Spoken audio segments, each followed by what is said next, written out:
Kung ang gugma na ni Dudong Kukoy ang magahari, bisan pa og si Brad Pitt ang ipaatubang, dili gayud mo iswag abanti ang love meter. Apan silip sa sampot ragani ni Dudong Kukoy, pagkakulba hinam sa dughan manguykoy.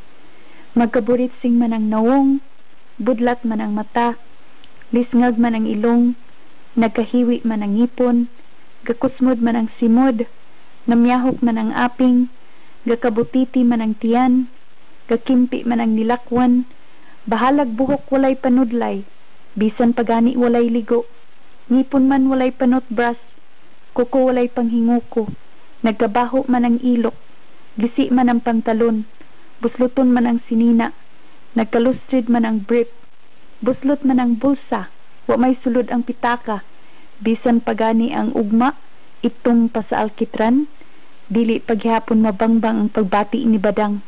Mga pagpanikad-sikad sa dughan, dili mahisabtan. Maski pinakamayong doktor ang mutambal, dili gayud maulian. Mga paghigwaos, walay paglurang.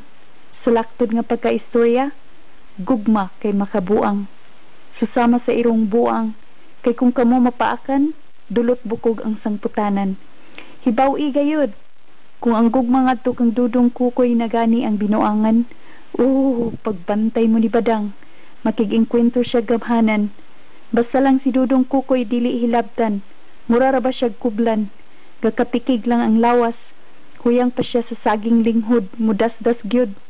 Basta ang gugma na gani ni Badang maoy hagiton, tago na lang kamo, layat sa pinakahabog, ubakha magpakahilom. Baba ni Badang kay mismong hinagiban, makapanlimbahot, makigbatok, walay pagtakom, dili siya gani mamilok, kay kung kamo makigatubang, inyong dakong maangkon ang kadaugan sa kapildihan.